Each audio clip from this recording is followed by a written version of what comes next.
Operation Possible Phase 4, Saturday morning meeting, PK 52. So we've talked about working within the customer, using the customer's own words, using the you said. You said, you said, you said, you said. We talked about that. We've talked about asking open-end questions or Socratic questions. What's most important to you? Tell me more as a filler and for example, and having the customer give you dialogue. So many customers have done all their research. They're coming in looking at a Camry. So why you've chosen a Camry to look at? Can you tell me why? And they go into a background. Or have you had a chance to drive it? No, I haven't. Well, what have you heard about it? And repeated what we've done in the last couple of weeks. Yes, I have driven it. Great. I'm glad you've already driven it. What did you like most? So these are conversation starters where the salesperson is not leading the conversation. The buyer is leading the conversation. And I don't know what kind of side of the fence you're on and whether you're that old school road to the sale or you're a creative salesperson, but you've got to understand that if the customer's talking about what's most important to them and that's what you're talking about, you're going to find common ground. Not common ground that your kids play on the same sports team or you live in the same town or you might have possibly known their grandmother, but common ground based upon the reason they came to the dealership today, which was to get a car. So let's change gears. So all of this stuff really depends on the customer showing up at the dealership. We're so aggressive with advertising in the entire automotive business right now. The new cars are being advertised at a loss of revenue deal. So we're selling cars into the holdback, we're selling cars below invoice, and we're trying to make a living selling cars for less money than we actually should be selling them for. Some dealerships have gone to a one price format, which really means that they've given up on a chance on a high-end car to make a lot of money just to make the customer more comfortable, that there's not this up and back and forth. And I get that. But let's look at this. Forget about everything we talked about the last 3 weeks for just a second. Create your own traffic. That's the most important thing. If there's really an operation possible, it's if you want to do 25 cars a month, then how many of those 25 delivered vehicles did the people come in to talk to you? They didn't come to the dealership. They didn't come to buy your brand. They came because you worked there.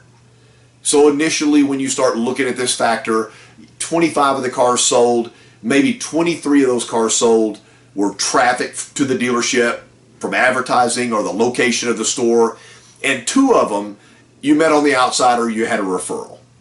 6 months from now, you're digging in. Let's say you're still selling 25 cars, but 6 or 7 or 8 of those people are coming in because of you, and that's why they're coming.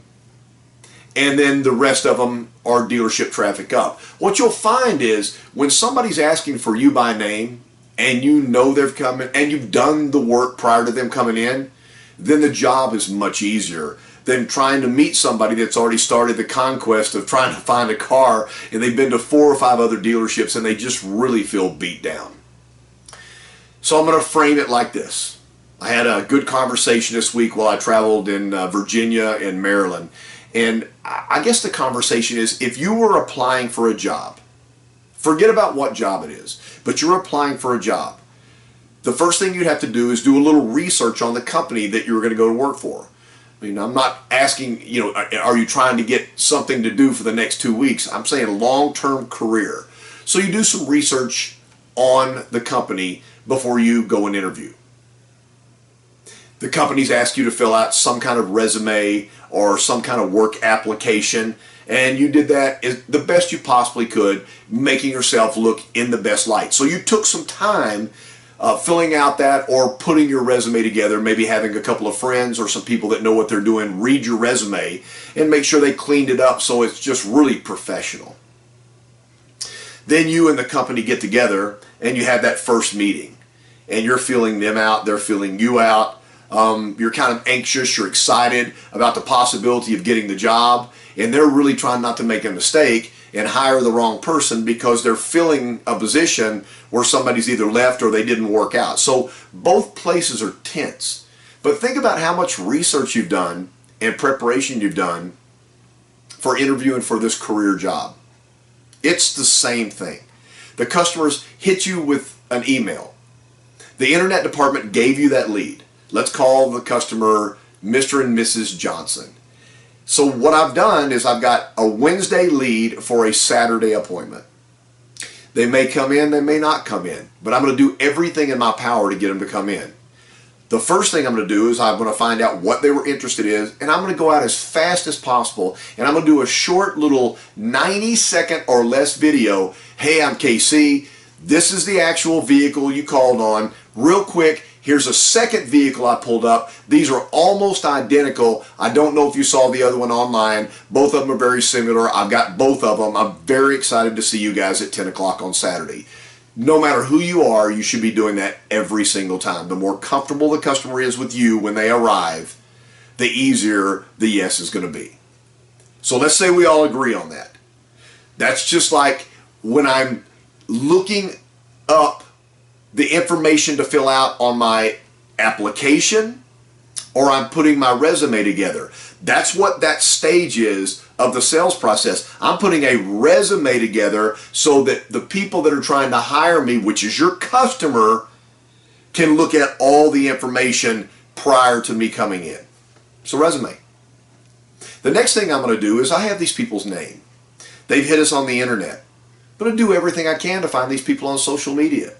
I mean, social media is one of the greatest tools in humanity. I mean, people are contacting people. It's changed the way we live.